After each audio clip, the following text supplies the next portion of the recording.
और मेरे सदगुरुदेव भगवान यहाँ तक कहते हैं कि कोई व्यक्ति मील फैक्ट्री चला रहा है, क्योंकि व्यापार धंधे बिल्कुल बहुत अप डाउन करने लगे, बहुत परेशान है व्यापार धंधे में महाराज जी, चलते चलते बहुत अप डाउन करने लग गए हैं।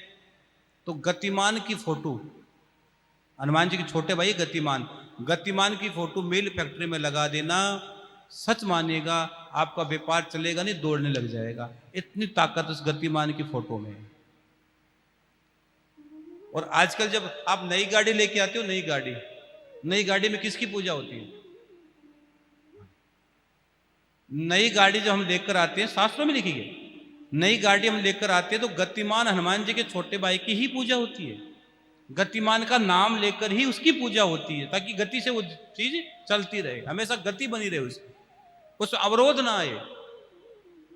हमें बहुत सी चीजों का पता नहीं है कि हम क्या करना चाहते हैं, क्या पता नहीं है क्या करना चाहिए, क्या नहीं करना चाहिए। तो कोई भी काम अटक रहा हो तो गतिमान की फोटो लगा दो आप वहां, बस आप लगा दो और भगवान का स्मरण करना प्रारंभ कर दो, आपको थोड़े दिन में रिजल्ट दिखना प्रारंभ हो जाएगा। इतना काम कर देना। अब ये कहोगे महाराज जी गतिमान की फोटो ही आप दे दो, तो भैया वो आप ढूंढो। हाँ, आप कहोगे महाराज जी गतिमान की फोटो हमारे पास नहीं, आप ला के दे दो, हैं? ऐसा नहीं होता है। हम आपको बता रहे हैं। भाई मीरा तो गिरधर को ढूंढ लिया, ढूंढते ढूंढते जुग भैया धोड़ा हो गया केस, आजियो जी सांवरिया हमारे देश है। भाई मीरा ढूंढ लेती है परमात्मा को, पा लेती है। हाँ, भाई मीरा तो पा गई भगवान को। तो हनुमान जी महाराज की रोज पूजा किया करो। और एक बहुत अच्छा प्रयोग बता रहा हूं, लिखना चाहो तो लिख लो हनुमान जी के लिए। आपके जीवन में बहुत संकट आ रहे हो, बहुत परेशानी आ रही हो, बहुत परेशान चल रहे हो, हर प्रकार से परेशानी अगर आपको घेर के रखी है, तो एक काम कर देना, आप मेरे कहने से कर देना। बच्चों से लेकर, बूढ़ों से लेकर, व्यापार से लेकर, घर की परेशानी से लेकर, एक बहुत अच्छी बात बता रहा हूं। हनुमान जी को रोटे का भोग लगाना है शनिवार के दिन। एक तो होती रोटी, एक होता रोटा। रोटा किस पर बनता है? चूल्हे पर नहीं बनेगा, गैस पर नहीं बनेगा, ये चूल्हे पर बनेगा। और जो राख होती है, राख है, गर्म राख होती है, उसमें उसको उठाकर सिखाया जाता है। सोमानी जी, जो गाय के कंडे होते हैं ना, देसी गाय के कंडे, उसके अंदर उसको पहले, उसके बाद पहले ऊपर सेक लो, फिर उसको राख के अंदर उठा दो। वो थोड़ी देर बाद में, आधे घंटे घंटे के बाद वो सिक कर तैयार हो जाएगा। उसके बाद उसको बाहर निकाल लो। मैं बता रहा हूं, ध्यान से इस बात को लिख लेना, बहुत काम की चीज बता रहा हूं।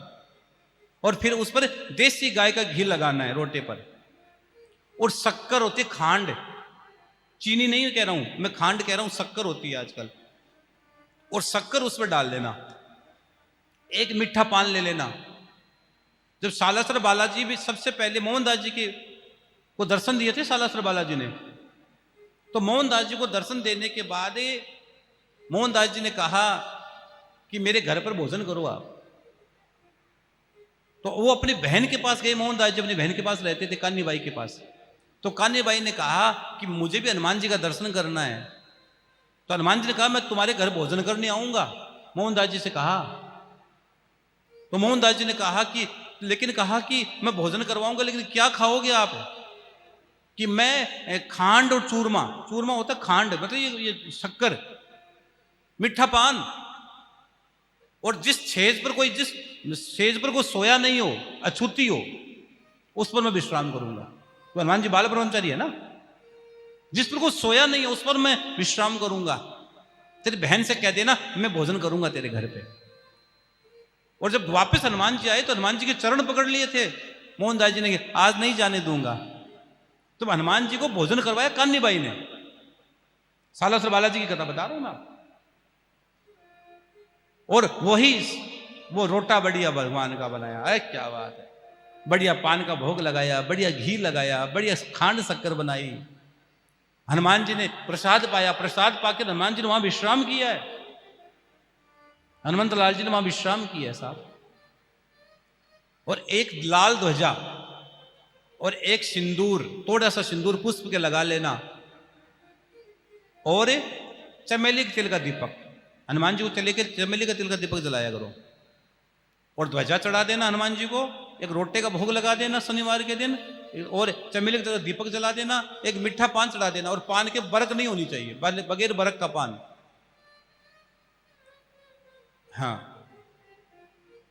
बगैर बरक का पान वहां बाबा को चढ़ा देना, और वहां बैठकर अपनी कामना बोल देना, एक हनुमान चालीसा का पाठ कर लेना और कामना बोलकर, और पंचमुखी हनुमान जी का मंदिर मिले तो और अच्छा है, नहीं कोई भी हनुमान जी के मंदिर, या दक्षिणमुखी मिल जाए, अगर दक्षिणमुखी हनुमान जी मिल जाए, कोई भी हनुमान जी की मूर्ति चलेगी, हनुमान जी तो हनुमान जी होते हैं, लेकिन अलग अलग अलग अलग पंचमुखी का अलग महत्व है, एक मुखी का अलग महत्व है, 11 मुखी का अलग महत्व है। रुद्राक्ष होते हैं, रुद्राक्ष एक मुखी से लेकर 14 मुखी का वर्णन है, तो अलग अलग रुद्राक्ष का अलग अलग फल है।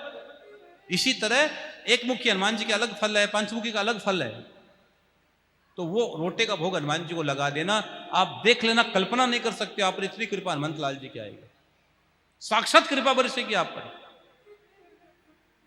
ये प्रयोग आप करना, और अगर घर में सब कुछ है तो भी करना, अगर घर में भगवान ने सब कुछ दे रखा, भंडार भर रखे, तो भी हनुमान जी की कृपा पाने के लिए कहना, हनुमान जी मेरी भक्ति बढ़े, जैसे आप राम जी की भक्ति करते हो मेरी भी भक्ति बढ़े, ऐसा हनुमान जी से मांग लेना, आपकी भक्ति बढ़ जाएगी, आपकी भक्ति बढ़ जाएगी।